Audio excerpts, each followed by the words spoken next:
by Tea Fairies. Hello, I am the Blue Sugar Plum Fairy. I'm going to tell you the story of the Christmas Goblin and the Elfling. Goblins want to sneak in houses and steal presents. Elflings are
too smart for that kind of behaviour.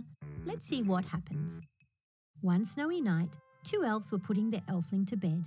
The mother elf designed toys and the father elf made them. Since it was almost Christmas, they had worked hard getting ready for Christmas Eve, when all the toys are given to kind and generous children. They gave the elfling a kiss, said "Good night, dear," and went to bed. In a minute, the elves were sound asleep as they were exhausted. Father elf was snoring loudly, sawing wood. Who just went by the window? Did you see him? Just then came a knock on the door. The elfling sprang out of bed and ran to the door. She asked, "Who is it?" A squeaky voice responded, "Santa, I have a gift for you." She became suspicious. Her mother had told her that Santa only delivered gifts on Christmas Eve. It was not Christmas Eve, and that voice surely did not sound like Santa.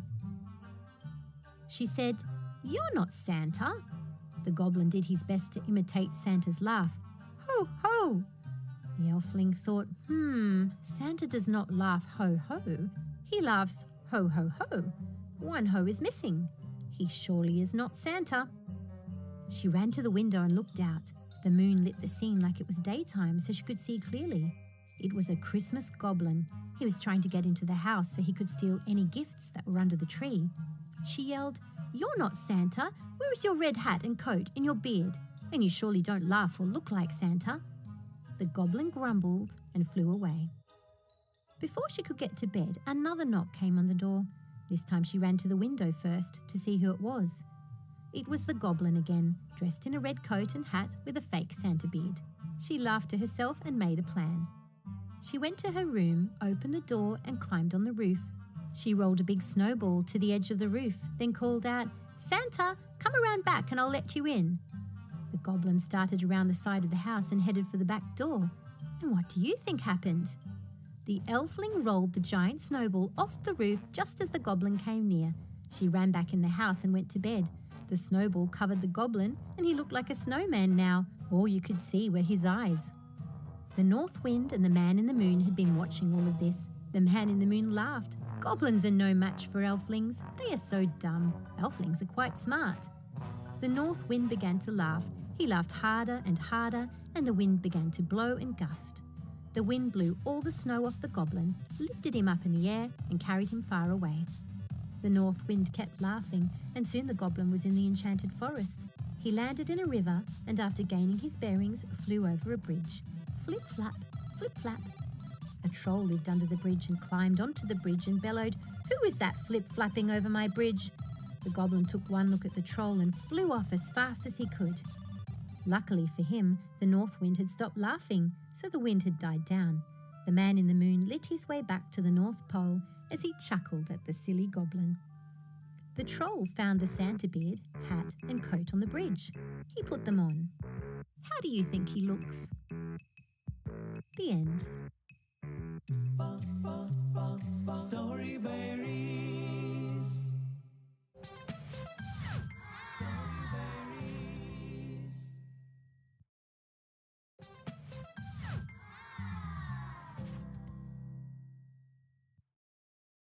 A Goldfish Adventure for Tatters and Fred by Patty Gorky. Timmy was excited. He had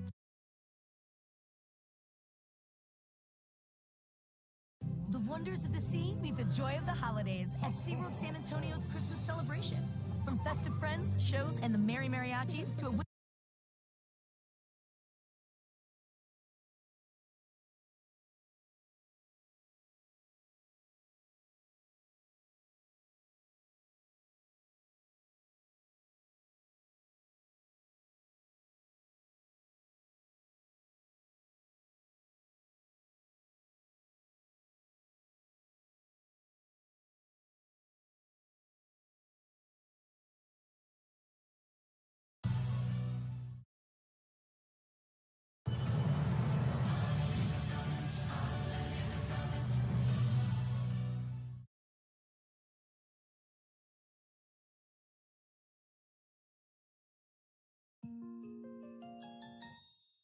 This holiday season, you can count on Kroger. You get up high quality and down low prices. Up high quality with our exclusive brands and down low prices on all your holiday needs. Because at Kroger, quality and low prices always come together. Kroger, fresh for everyone.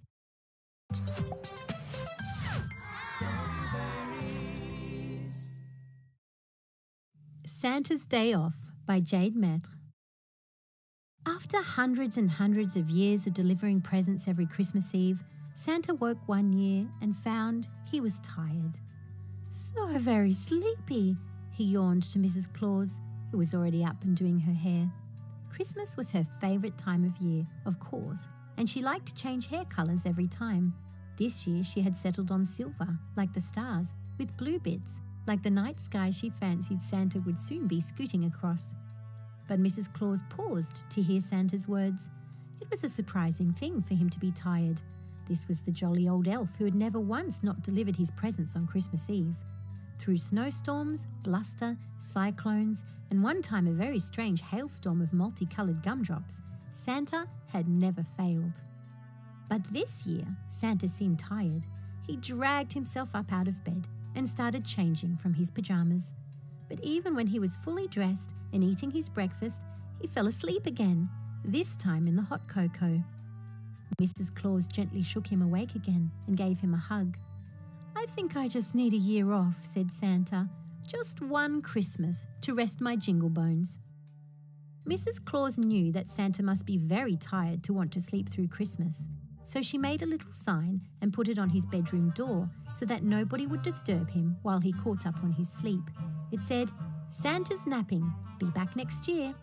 She also made copies and hung them on the workshop door and in the North Pole Main Street. The elves were so surprised. "But what about Christmas?" they said. They knew that Mrs. Claus couldn't do Santa's job. She lacked the special magic that allowed him to deliver so many presents all in one night. In fact, nobody had that special magic. It was something that only Santa could do, the whole world over. Mrs. Claus looked over Santa's naughty and nice lists. She said.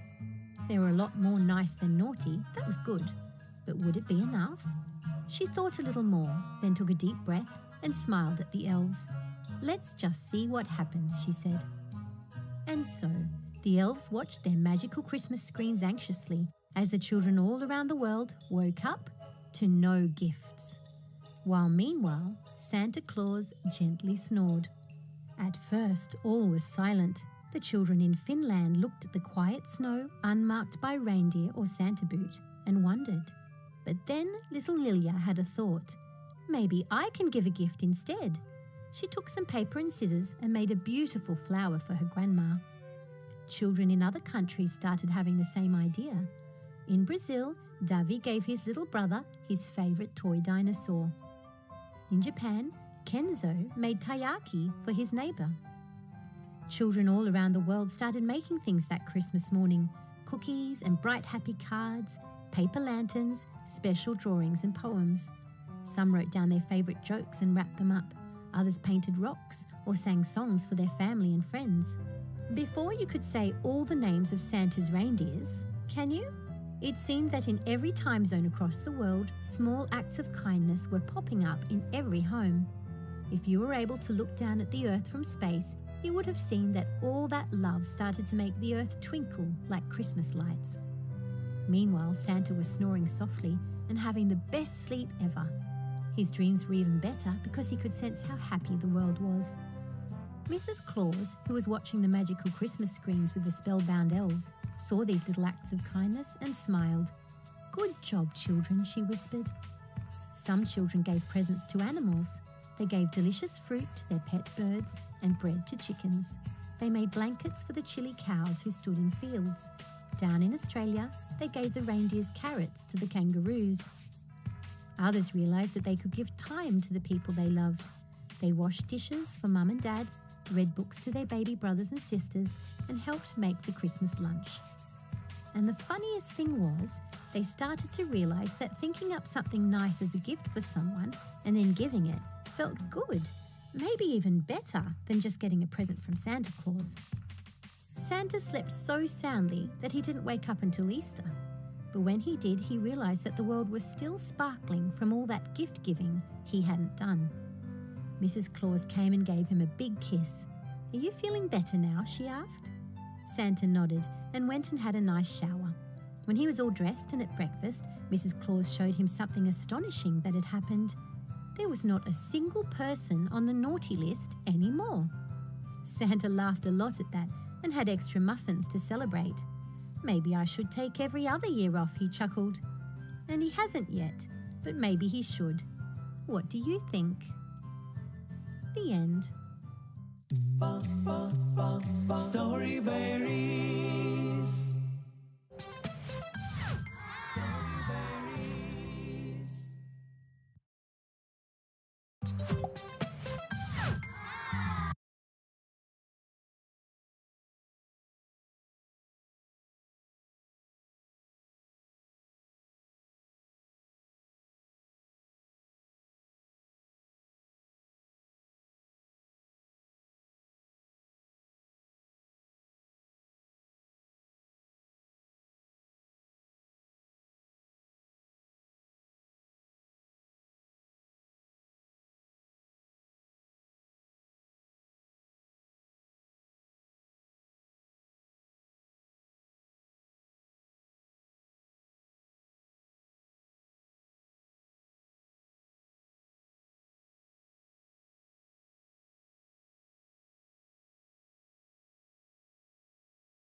I'm just thinking. I used to play video games on Christmas.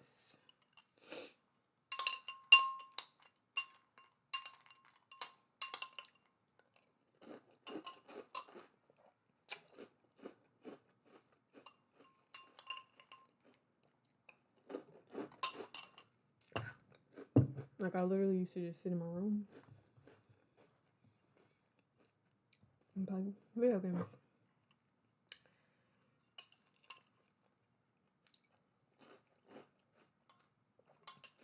So this is actually a very normal Christmas for me.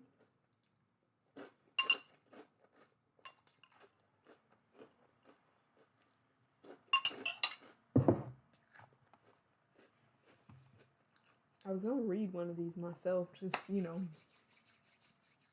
Story berries.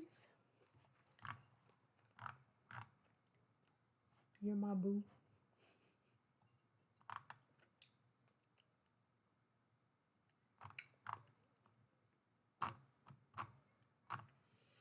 Which one?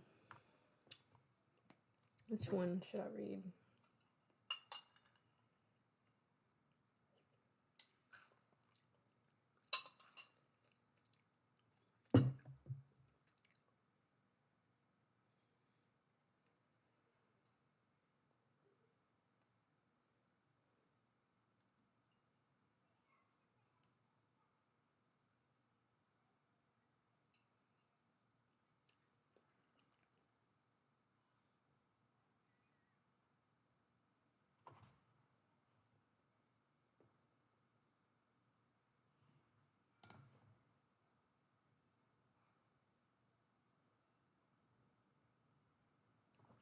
I'm gonna open the door just so you can get all these good vibes.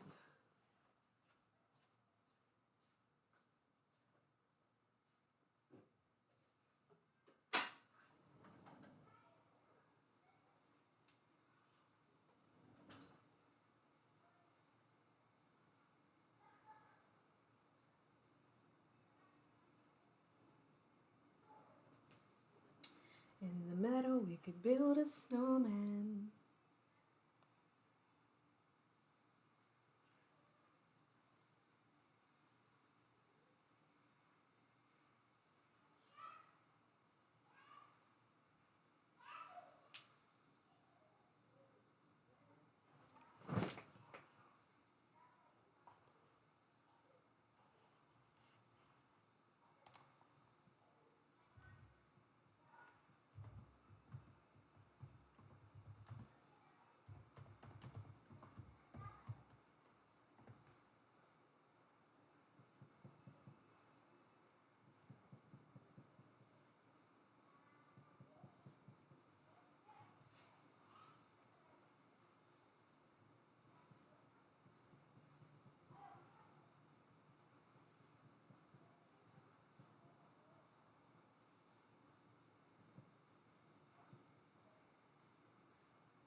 Which book should I do? A Cat for Santa. How Christmas Began. Bones. Who woke too late? That sounds like Halloween. Oh, this one's okay. I think I'm gonna do that Bones one. Sounds interesting. I could do The Christmas Spider. Santa's Blue Sleigh. I'm trying to do I want to do my little different voices.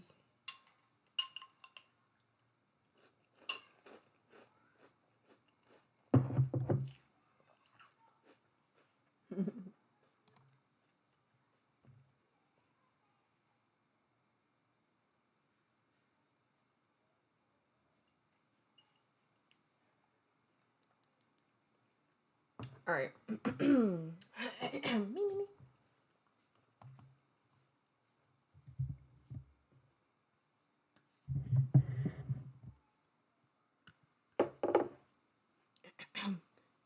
Hello. All right. Bones who woke too late. When a playful Halloween skeleton accidentally wakes up in the heart of winter, he finds himself in a world transformed by the magic of Christmas.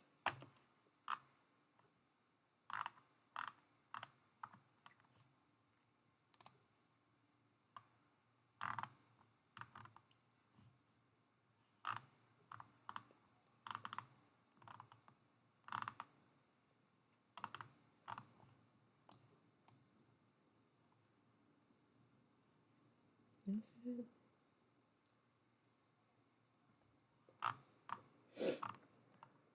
This night in Forestville was colder than ever before. The trees were frozen and icy. Snow was draped on the branches. From beneath the soil, there was a rumbling movement. Something was awakening from the previous year. His bones lay scattered in the dirt until each of his body parts lifted itself up to create a skeleton person. Phew. I don't know how do you make that? The skeleton was called Bones. He screwed his skull onto his shoulders. He looked around, getting accustomed to life around him. Something felt wrong. This was not fall. There were no orange, yellow, or brown leaves upon the ground. Look, if this skeleton woke up in Houston winter, he would have never even questioned it. He'd be like, hey, oh, perfect, right? I'm at the right season. Everything's lovely. It wouldn't have been until he started seeing people caroling that he realized that, hold on, this ain't the season I'm supposed to be in. Anyway. Something felt wrong. This was not fall. There were no orange, yellow, or brown leaves upon the ground. No pumpkins laid on the path. The trees were bare with snow impacted on the ground. This was winter. Something had gone horribly wrong. One skeleton had awakened too late from his year-long slumber of 6 feet under. He's like, what's this? What's this?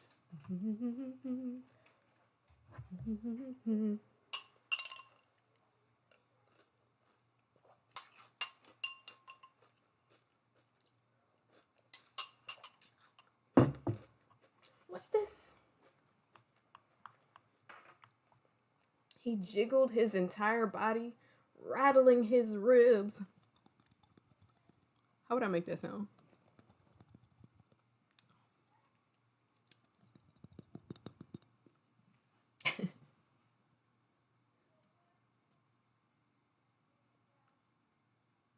Where am I? Where did I leave off? Oh.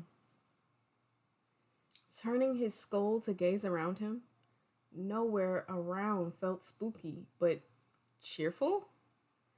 Christmas had come to the graveyard, and this skeleton suddenly felt completely out of his depth. He suddenly realized if he wanted to fit in with this new environment, he would have no choice but to blend in with Christmas folk around here, embracing a different side to him.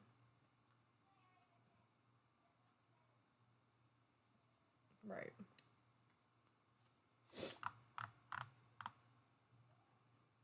He's like, ugh, let me bring on a different side to myself. Let's see, how can I do this, right?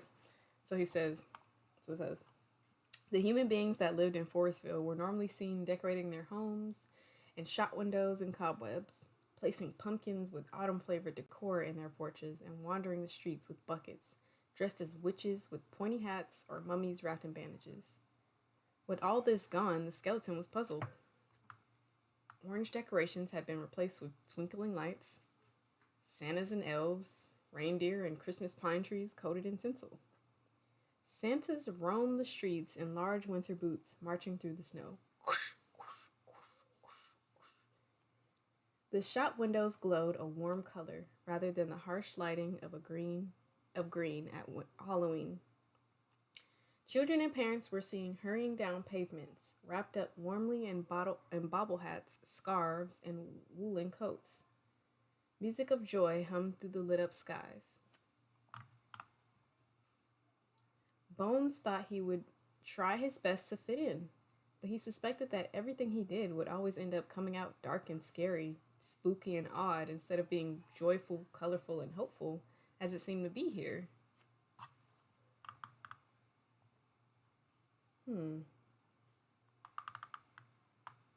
Bones now realized that snow filled the streets. It was a sight that he wasn't used to. He knew about it, of course, but had never seen it in real life. Children were lying in the snow, making shapes with their bodies, leaving the impression of angels. Bones rushed to the nearest pile of snow, which was deep enough to fall into. With one giant leap into the air, he landed right in the middle of the mound. It was freezing. He jumped up and looked at the shape left behind. To his disappointment, there was no angel where he had lain down. Instead, there was the strange outline of what looked like a spider, forever stuck in the Halloween spirit. Bones needed to change this pattern soon. Oh. He gazed at all the Christmas magic. One town, which he usually saw to be full of pumpkin pies and scary things, was now twinkly and cutesy.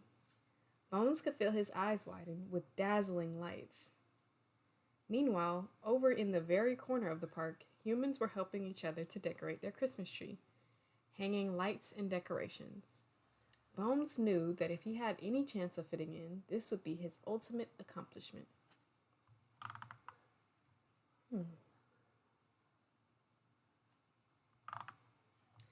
This little town was always accustomed to seeing strange things.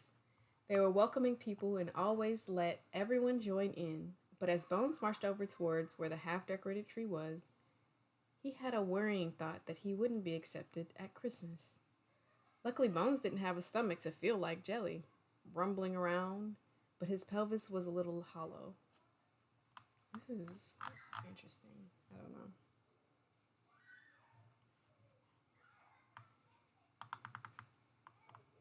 Yet when he got near, the group of humans seemed more confused than angry. Then he saw that they were only sad to see a skeleton who missed out on Halloween. Not to worry, one of the humans said softly, patting him gently on the collarbone. I hope we can make Christmas just as enjoyable for you. Here, you can place this. Something is weird about the wording in this book. I don't know what it is. She smiled, handing him the most glowing star he had ever seen.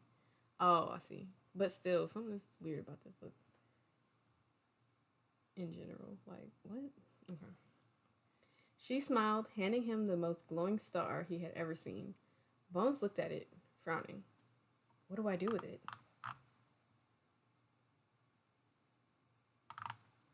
She nodded and pointed to the very top of the tree, swaying in the sky. Bones couldn't even see exactly how tall it stood, but knew if he was to get into the Christmas spirit, he would have to face his fears. Oh, I don't know. This is me talking to him. I don't know. I guess so. I should do it.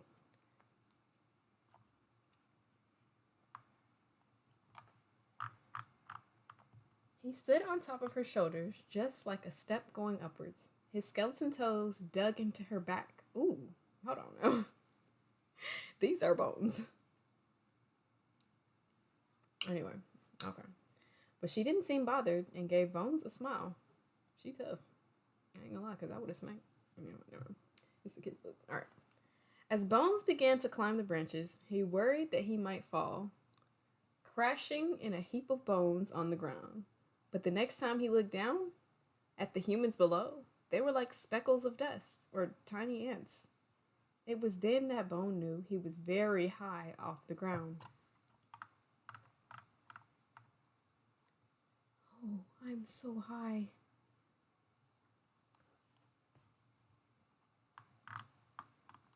With the golden star held tightly in his ribcage, Bones managed to reach up, his long, spindly arms stretching right up to the tip of the tree. He had finally achieved what he dreamed of doing. Ding!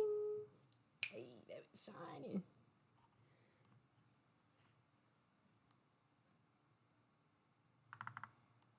Suddenly, however, he felt his bony toes losing balance and unable to cling on. "Catch me!" Bones yelled as he came tumbling down from the branches. The crowd cried out with concern, their hands ready to catch. Just like that, rows of warm human hands caught his bony body. Dang, the fact that that descriptor would probably also be used for me if I had fell from a... You know what? Never mind. It's getting personal.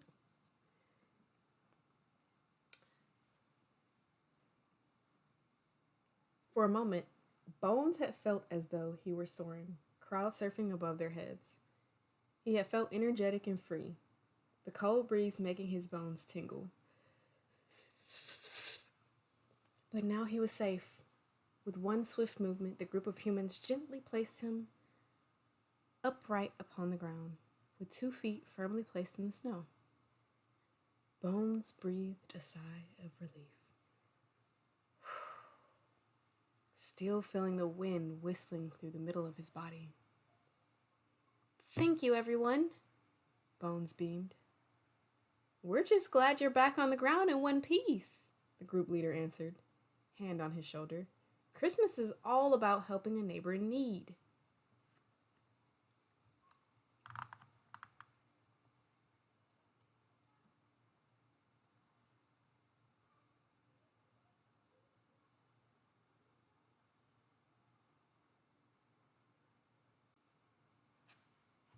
Look at them, all helping Bones. Bones was now excited to try more Christmas traditions. He felt the magic of the season. Red and white striped candy canes almost tasted like Halloween candy corn. All right. We just lying. We just lying now. But instead of trick-or-treating to get sweets from the doors of strangers, as people did at Halloween, children received candy from the big man himself, Santa Claus. Sandy Claus. Bones wanted to speak with Santa Claus. He waited behind a long line of excited children. The more and more the queue moved up, the happier he felt. He felt joy, but not the same kind of joy he felt at Halloween every year. It was a different sort of happiness he had never felt before.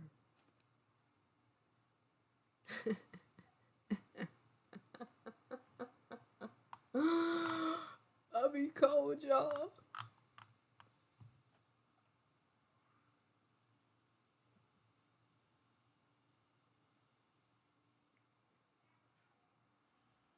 Look at him saying hi to Santa.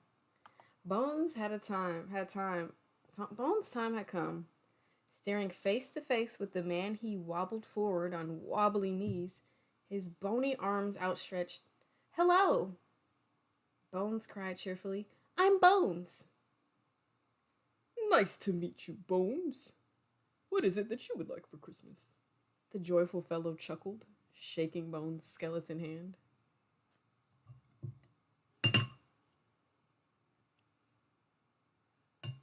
I don't know. Never mind. I tried to do something.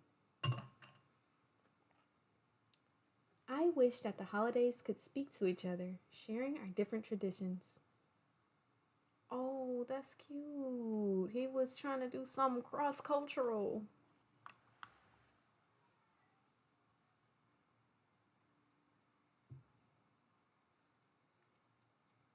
Santa frowned, thinking, but eventually he smiled. That's a big ask, Bones, but if everyone really believes this will work, your dreams may come true. Bones grinned. Oh. I don't need you, Santa. I can do this on my own, said Bones. No, I'm just playing.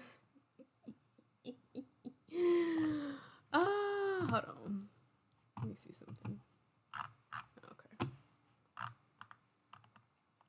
As he walked away, Bones thought to himself, another dream crossed off the list. I need to experience everything Christmas has to offer. Sledging down snowy hills, baking freshly baked cookies with white gooey icing instead of eating the leftover toffees at the bottom of a Halloween bucket, and singing carols with a large group of humans at the top of their voices, whether or not they could sing, was nicer than children shouting from terror as they were scared by trick-or-treaters. Do do do do do do do. Cookies and sleigh. Suddenly, Bones had an urge to wake the other dead so they could experience all the magic for themselves. Why shouldn't holidays interweave? With his lanky, bony legs, he dashed back to the cemetery covered in piles of snow.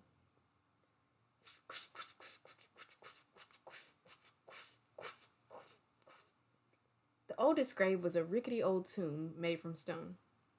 Above the door hung a rusty bell to awaken the dead. Bones had obviously missed the ring this October. Ding, ding, ding!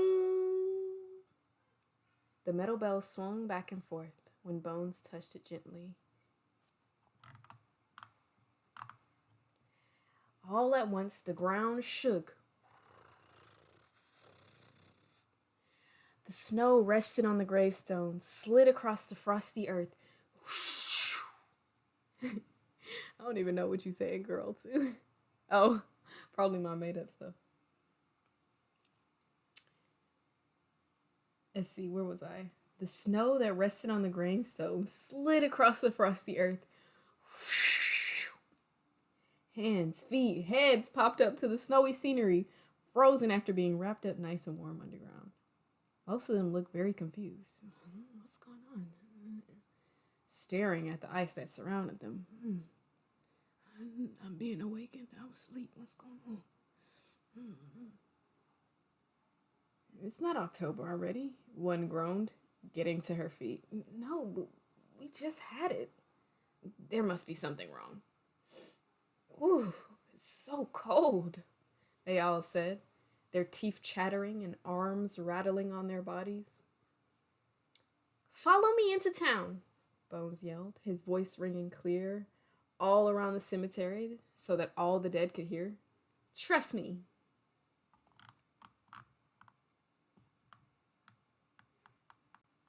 His friends started to march together in one large crowd, as they usually would on Halloween night.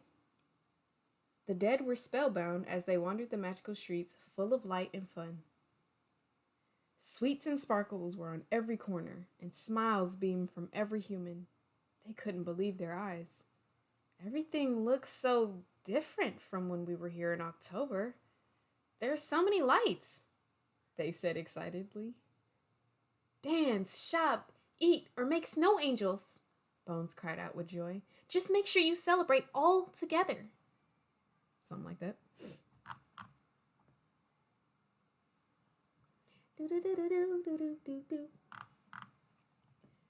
The dead all dashed off as fast as they could. Some jingled the bells that rang upon the sleighs. Some sat upon Santa's lap. Others made pies. Okay. Excuse me, y'all.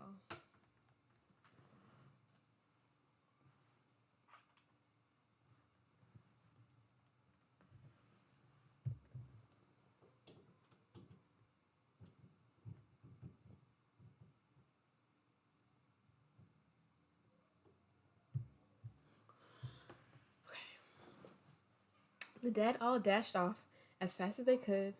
Some jingled the bells that rang upon the sleighs. Some sat upon Santa's lap. Others made pies and festive foods, while more happily played with snowballs, cheerfully throwing them at one another.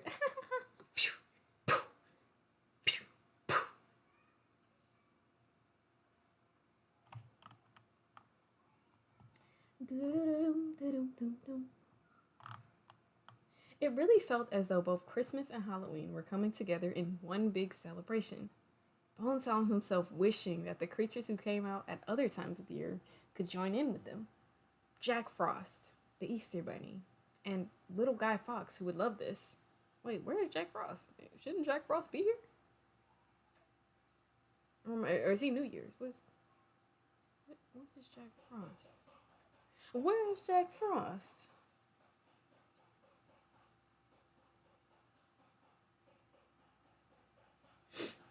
Okay. Somebody was going ham on that bucket outside. Okay. Alright. Where am I? Then Bones thought, when Christmas is over, Santa, his elves, and reindeer could even wake a little earlier for the other celebrations too. Would it be so bad that all the creatures came out every time a holiday happened in Town Square? This night was the first time that started the special tradition in Forestville, and it was already started by one lonely skeleton named Bones, who woke up late one year. The end. You know, I really thought there was going to be a little bit more to that. What y'all think?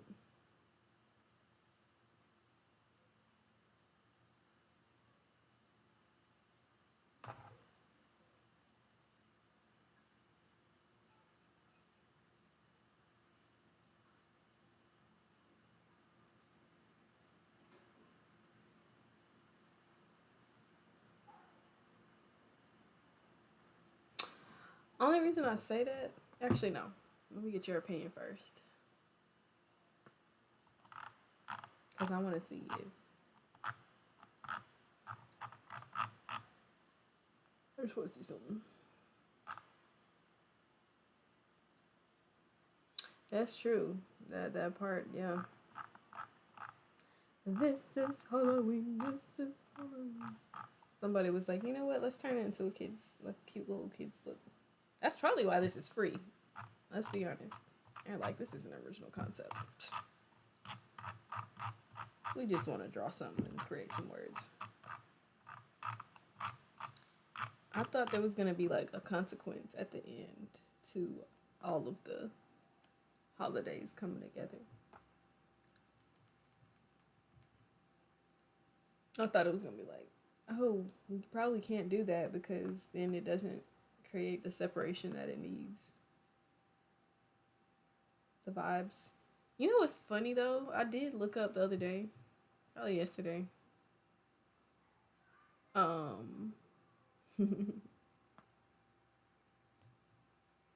was looking up what different holidays would be like if they were in different seasons. So I was like, what if Thanksgiving was in winter?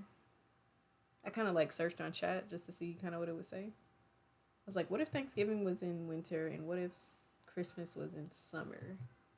It was basically like we don't really realize how much these holidays are engulfed in the season that they're in. I think Halloween actually could be moved without it being like too much of a.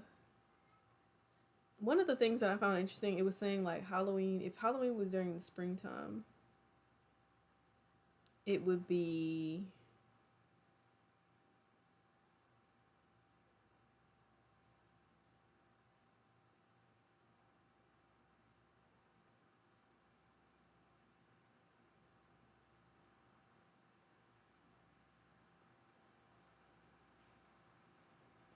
it would probably be more centered around like magic and like fairies and such.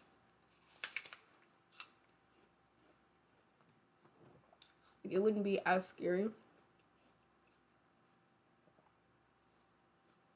I was like, Halloween during the spring, it actually sounds like a really nice event.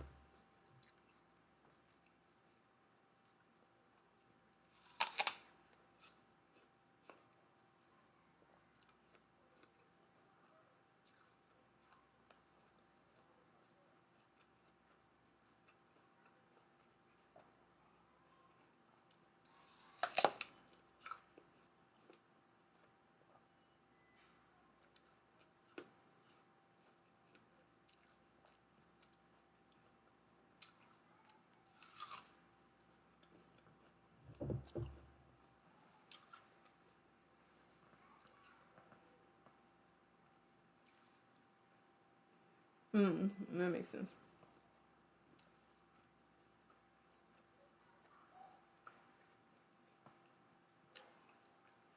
There was one of them was like if 4th of July was during the winter, it would be more like formal parties, winter galas. Or if Thanksgiving was at the end of the in winter, it was saying it would be like more like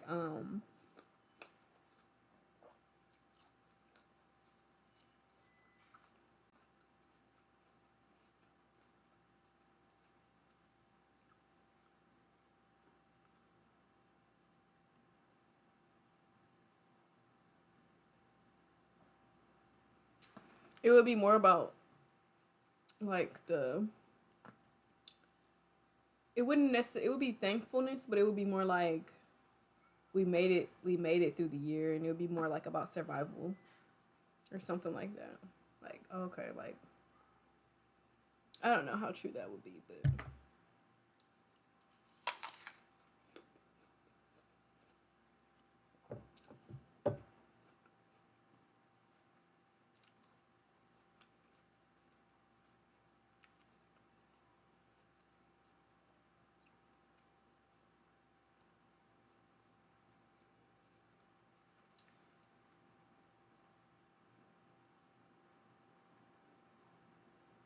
they were like if Christmas was in summer, it would be like palm trees instead of evergreens.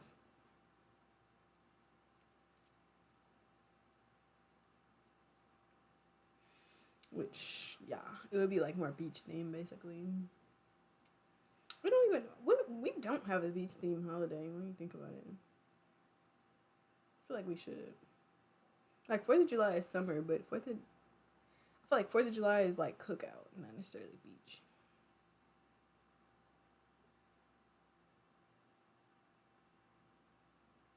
I feel like Halloween could be moved around. Halloween during the spring, Halloween during the summer.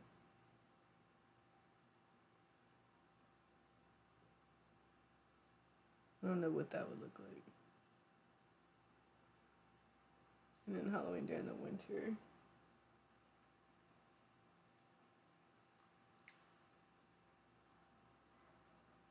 Nobody would be trick or treat. I don't think trick or treating would be a big thing. They were saying like Halloween during the spring, they would be trick or treating earlier in the day, like it would be like daytime trick or treating too.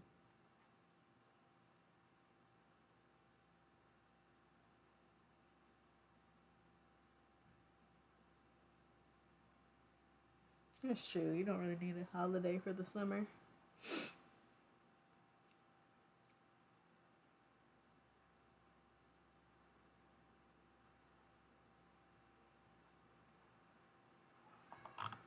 Zum, zum, zum. I would play it, but I don't know what the copyright situation is. So.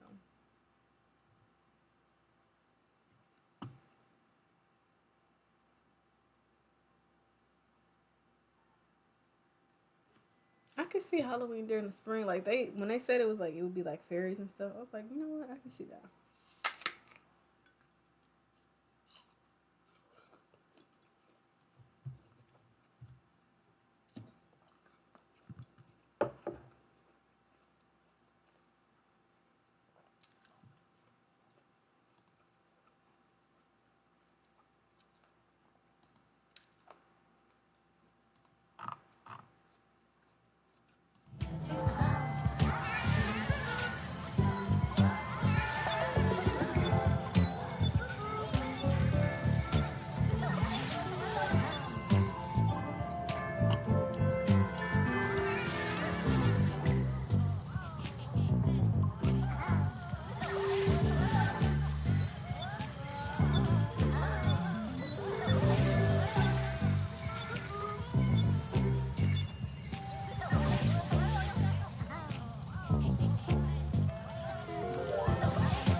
Oh,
Huh?